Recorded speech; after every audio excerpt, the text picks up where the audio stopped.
क्या हाल है दोस्तों। आज आपको एक ऐसी कहानी सुनाने जा रही हूँ जो ईव मकारो की है। एक ऐसी लड़की जिसकी जिंदगी में सब कुछ तबाह हो जाता है। उसके बचपन की मासूमियत छीन ली जाती है और वो खुद को बदले के एक ऐसे रास्ते पर पाती है जहाँ से वापसी मुश्किल है। ये कहानी हमें दिखाएगी कि कैसे एक बैलरीना जो कभी सपनों की दुनिया में जीती थी, अब एक खूंखार किकीमोरा बनने पर मजबूर है। तो तैयार हो जाइए एक ऐसे सफर के लिए जहां हर कदम पर खतरा है और हर मोड़ पर एक नया चैलेंज। कहानी की शुरुआत ऐसे होती है कि ईव अपने पिता के साथ एक खुशनुमा पल बिता रही थी। उसके पिता कहते हैं, तुम बहुत अच्छा डांस करती हो। ईव थोड़ी झिझकते हुए कहती है, मुझे इतना अच्छा डांस नहीं आता। उसके पिता मुस्कुराते हुए जवाब देते हैं, ठीक है, लेकिन सीख जाओगी। तुम कितनी जल्दी बड़ी हो रही हो। ईव थोड़ा शिकायत करती है, आप हमेशा यही कहते रहते हैं। और उसके पिता कहते हैं, हाँ, क्योंकि ये सच है। तुम बिल्कुल अपनी बहन की तरह दिखती हो। मैंने उसे देखा ही नहीं। मैं चाहता हूँ तुम्हारी उम्र ना बढ़े, यहीं थम जाए। ये पल उनकी जिंदगी के आखिरी खुशनुमा पलों में से थे। फिर एक भयानक रात आती है। ईव के पिता एक तनावपूर्ण स्थिति में हैं। एक अज्ञात आदमी उनसे कहता है, तूने वो ले लिया जिस पर तेरा कोई हक नहीं था और अब तेरी बीवी मर चुकी है। उसे तेरी गलती की सजा मिली है। ये सुनकर ईव के पिता सदमे में आ जाते हैं। वो आदमी आगे कहता है, तूने कैसे सोच लिया कि हम तुझे बस ऐसे ही छोड़ देंगे? वो कहाँ है? ईव जवाब देते हैं, मैं किस्मत पर कुछ नहीं छोड़ता। पर वो आदमी कहता है, हाँ, पर इससे तेरा बोझ हल्का हो जाता है। एक गोली सही जगह लगे तो दुनिया बदल सकती है।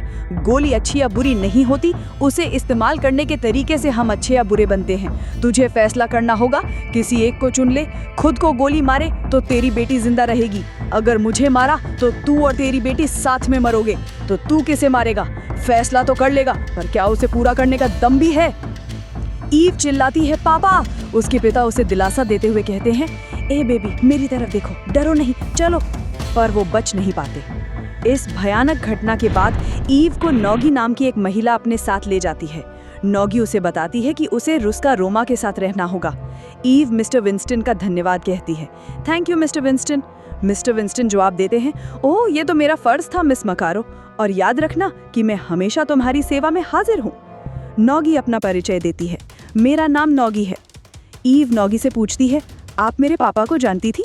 नॉगी कहती है, हाँ, जानती थी। तुम्हारे पापा मेरी तरह एक रुस्का रोमा थे और अब तुम भी बनोगी। ईव, तुम्हारे पापा एक किकीमोरा थे। ईव उत्सुकता से पूछती है, वो क्या होता है? नॉगी समझाती है, स्लाविक पुराण कथाओं में किकीमोरा एक तरह की आत्मा है। उन लोगों के लिए जिनके दिल में पाप होता है, वो बदला लेती है और तबाह करती है। ईव तुलना करती है, जैसे कि बोगीमैन। नॉगी जवाब देती है, हाँ, लेकिन मासूम लोगों के लिए वो उनकी रक्षा करती है। तो ये एक ही सिक्के के दो पहलू हैं, मारना या बचाना, लेकिन आखिर में इसका फैसला तुम्हें करना होगा। नॉगी ईव को कठोर ट्रेनिंग देती है। वो ईव से पूछती है, क्या तुम थक गई हो? ईव दृढ़ता से जवाब देती है, नहीं। नॉगी कहती है, गुड, आज के लिए इतना काफी है। अपने जख्म का इलाज कर लो, वरना वो सड़ जाएगा और हमें तुम्हारा पैर काटना पड़ेगा। जाओ और टाटियाना को यहाँ भेजो। ईव को पता चलता है कि रानी साहिबा उससे नफरत करती हैं, पर नॉगी उसे समझाती है कि रानी साहिबा सबसे नफरत करती हैं। ईव खुद को बहुत तकलीफ देती है, तैयारी करती है, लेकिन उसे खुद नहीं पता किसके लिए। एक दिन वो नॉगी से एक मजे की बात बताती है, जब मैं छोटी थी तब मैं एक असली बैलरीना बनना चाहती थी। नॉगी उसे जवाब देती है, तुम हो असली बैलरीना, तुम हो यहाँ की बेस्ट डांसर। बाकी की कसर ट्रेनिंग में पूरी हो जाएगी। एक गोली सही जगह लगे तो दुनिया बदल सकती है, और किकीमोरा का मकसद है उस गोली को रोकना। नॉगी उसे बताती है कि किकीमोरा बनने के लिए पहले हत्यारा बनना होगा। उन्हें नकली गोलियों से टेस्ट लिया जाता है। नियम सिर्फ एक है, साथी को हर कीमत पर बचाना है। एक टेस्ट में ईव हार जाती है। नॉगी पूछती है, तुम हारी क्यों? ईव कहती है, ये बहुत स्ट्रांग है। नॉगी समझाती है, तुम्हें सच में लगता है कि हारने या जीतने का ताकत से कुछ लेना देना है? तुम हमेशा कमजोर रहोगी। लोग हमेशा तुम्हारे कमजोर होने का फायदा उठाना चाहेंगे। वो तुम्हें हरा सकता है क्योंकि तुम इस मुकाबले में उसे अपनी चाल चलने का मौका दे रही हो। तुम्हें जीतना है तो अपनी चाल चलो, मौका देखो, सोचो, धोखा दो। तुम्हें अपनी ताकत पर ध्यान देना होगा, ना कि उसके। लड़की की तरह लड़ो, शुरू करो। ये सबक ईव के लिए बहुत महत्वपूर्ण था। एक दिन पता चलता है कि टाटियाना रुस्का रोमा बनने के काबिल नहीं है और वो वहां नहीं रह सकती। ईव हैरान होकर पूछती है, क्या कहना चाहती हैं आप? रानी साहिबा बताती है, उसमें वो जान लेने का जुनून नहीं है जो तुम में है। तुम्हारा बचपन छीन लिया गया, ये दर्द तुम्हें चैन से बैठने नहीं देता। टाटियाना में उदासी है पर दर्द नहीं, दोनों में फर्क है। अब से तुम दोनों के रास्ते अलग हैं। ईव पूछती है, तो आपने मुझे रोक के क्यों रखा है? रानी साहिबा जवाब देती है, मैं तैयार हूँ। तुमने शायद सही कहा, वक्त आ गया है। ये तुम्हारी ट्रेनिंग का आखिरी चैलेंज है। फिर एक और टेस्ट आता है। एक अज्ञात महिला ईव से कहता है, ऊपर वाले ने मेरे साथ नाइंसाफी की है, तुझे पता है मैं कौन हूँ? ईव जवाब देती है, नहीं। वो महिला कहता है, तेरा फ्यूचर 10 साल बाद ऐसा होगा। तुम किसी तरह बच के निकले, पर अब तुम वहीं आ गए जहां से शुरुआत की थी। और ये सब बखेड़ा किसके लिए है? अब तुम कभी घर नहीं लौट सकते। ईव गन रेडी करके उस महिला को गोली मार देती है। ईव इस आदमी को पहचानती है। आप वही हैं, लोग जिसे बाबा यागा कहते हैं। सारे स्टूडेंट्स आपकी बात करते हैं। ईव कहती है, मैं यहाँ नहीं रहना चाहती। वो आदमी कहता है, सामने का दरवाजा खुला है। ईव कहती है, नहीं नहीं, मेरा मतलब मुझे वो करना है जो आप करते हो। वो आदमी उसे चेतावनी देता है कि दरवाजा जल्द बंद हो जाएगा और उसके पास अभी भी मौका है वापस जाने का। ईव पलटकर पूछती है, तो फिर आप क्यों नहीं निकले? वो आदमी जवाब देता है, उसी कोशिश में लगा हूँ।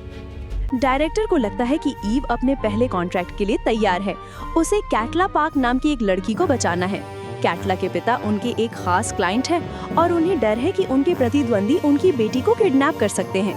ईव का काम ये देखना है कि उन्हें ऐसा मौका ना मिले। उसे सिक्योरिटी से अंदर घुसने के लिए एक modified 3D printed Glock 43X इस्तेमाल करनी होगी। ईव को मिस पार्क 11 बजे मिलेंगी। ईव कॉन्टिनेंटल होटल पहुंचती है। रिसेप्शनिस्ट पूछती है, वेलकम टू द कॉन्टिनेंटल, आप चेक इन करेंगी?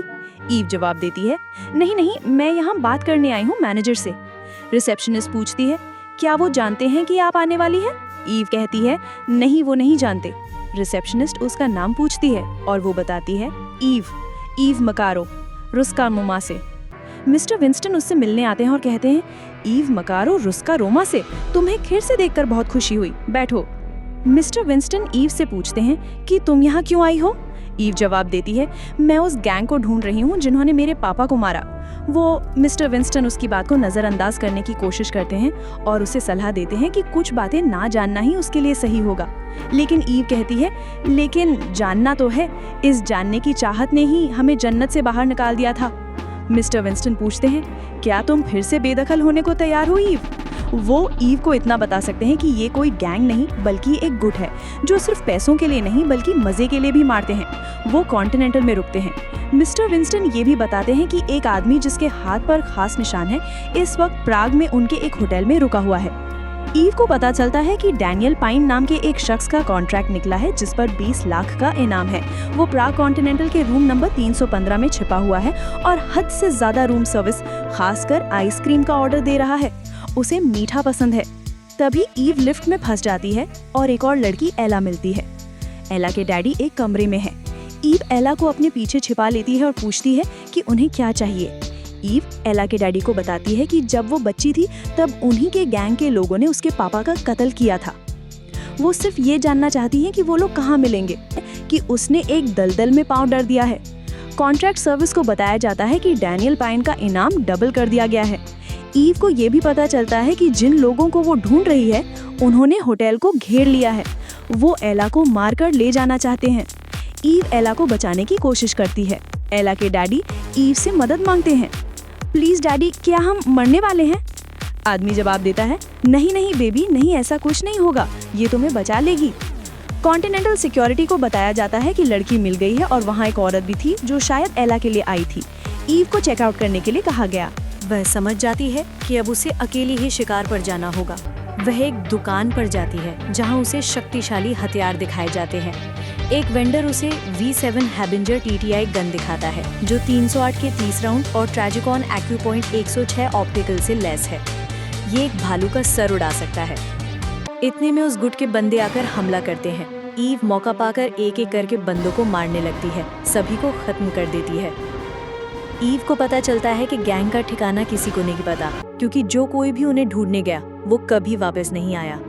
लेकिन अफवाहों के मुताबिक वे कहीं एबर्स एयरफील्ड किर्क के आगे पहाड़ों में इकट्ठा होते हैं। ईव की डायरेक्टर उसे डांटती है कि उसने उनके ऑर्डर को अनदेखा किया है और अपनी गलती से उनकी फैमिली बर्बाद होगी। एक मुलाकात में ईव की मुलाकात एक आदमी से होती है जो चांसलर कहलाता है। चांसलर ईव को बताता है कि एला उसकी पोती है और एक दिन सब कुछ उसका होने वाला है। चांसलर के बेटे ने एला से उसका हक छीनने की कोशिश की थी। ईव पूछती है, तुमने अपने बेटे को मारने का कॉन्ट्रैक्ट दिया? चांसलर कहता है कि उन्हें परदेशियों का उनके शहर में आकर तमाशा करना पसंद नहीं। वह ईव से पूछता है कि क्या वो नहीं चाहेंगी कि किसी दिन उसकी अपनी भी फैमिली हो। ईव का दर्द बाहर आता है। मेरे पास फैमिली थी जब मैं बच्ची थी। लोग मेरे घर में घुस आए थे, तुम्हारी गैंग के लोग। चांसलर को अब सब समझ आता है। ओहो, अब समझा, तो तुम्हें बदला लेना है। ईव बताती है, उन्होंने मेरे पापा को मारा और मुझे ले जाने की कोशिश की। चांसलर चौंक जाता है, तुम्हें ले जाने की? फिर चांसलर एक चौंकाने वाला खुलासा करता है, वह लड़की, वह पाइन के साथ ही नहीं, वही इसलिए आई है क्योंकि मैंने उसके बाप को मारा था जब वो बच्ची थी। वो तुम्हारी बहन है। ईव इस बात को मानने से इनकार करती है। नहीं। ईव की बहन लीना से बात कर रहा होता है। लीना कहती है, इतने सालों तक मुझे लगा था कि तुम मर गई हो। ईव की बहन बताती है कि उन्हें धोखा देने के लिए उनके पापा को मारा गया और उनकी मॉम को कीमत चुकानी पड़ी। चांसलर उस रात ईव को बचाने की कोशिश कर रहा था। ईव की बहन लीना कहती है, हमारे पापा चाहते थे कि मैं एक नॉर्मल जिंदगी जीऊं। हाँ, उन्हें तुम पर बहुत नाज होगा। तुम बच्चों की जिंदगी नर्क में झोंक रहे हो। ईव अपनी बहन को बताती है, ये तुमने चुना या फिर तुम्हारी किस्मत तुम्हें इस रास्ते पर ले आई? लीना जवाब देती है, कम से कम यहाँ तो हम कभी किस्मत को दोष नहीं देते, क्योंकि मोरा के लोग झूठ नहीं बोलते। उन्हें पता चलता है कि ईव कैबिन नंबर 83 में है और लीना से बात कर रही है। चांसलर ऑर्डर देती है, कैबिन को बम से उड़ा दो। उसके बंदे कैबिन को बम से उड़ा देते हैं। इसमें लीना मारी जाती है, लेकिन ईव वहां से तलवार लेकर निकलने में कामयाब होती है। चांसलर फोन पर बात करते हुए डायरेक्टर को रात के 12 बजे तक का समय है। इसके बाद वहां बाबा यागा आता है। अब ईव और बाबा यागा की एक खतरनाक फाइट होती है। इसमें बाबा यागा जीत जाता है, लेकिन ईव को छोड़ देता है और उसकी मदद करता है। चांसलर द्वारा स्ट्राइक टीम को काम करने का ऑर्डर दिया जाता है और ईव भी हमला करना शुरू कर देती है। उसे हर तरफ ढूंढा जा रहा है और आदेश है कि उसे जिंदा नहीं बचना चाहिए। ईव फायर गन से लड़ रही है। अब बंदा भी लड़ रहा है। इसके बाद ईव उस पर पानी की धार से हमला करती है। वो मर जाता है। अब उसका चांसलर से आमना सामना होता है। मौका पाकर ईव उसको गोली मार देती है। एला को लेकर निकल जाती है। डायरेक्टर से बाबा यागा कहता है, जॉर्डनी गटोवा तो लड़की मर गई, आदमी मर गया, ठीक है। ईव उस बच्ची को लेकर एक होटल के कमरे में पहुंचती है। एक डैनियल पाइन उससे कहता है, हे स्वीटी, यहाँ मेरे पास आओ। ख्याल रखना मिस मकारो, भले ही तुमने सांप का सर काट दिया है, पर उसमें जान अब भी बाकी है। वो तुम्हें ढूंढ रहे होंगे। ईव पूरी तरह से कीकी मोरा बन चुकी है। अपने पतीत का बदला लेने और मासूमों को बचाने के लिए तैयार है। वह अपनी बहन की बातों से जूझ रही है और एक भयंकर लड़ाई के लिए तैयार है। ये लड़ाई सिर्फ बदला लेने की नहीं, बल्कि अपने अस्तित्व को बचाने की है। अगर आपको हमारा ये डिटेल्ड एक्सप्लेनेशन पसंद आया हो, इस वीडियो को लाइक दें, अपने दोस्तों के साथ शेयर करें, कमेंट्स करें और हाँ, हमारे चैनल मूवी हिट एक्सप्लेन को सब्सक्राइब करना बिल्कुल मत भूलिएगा। मिलते हैं अगली वीडियो में अलग कहानी के साथ।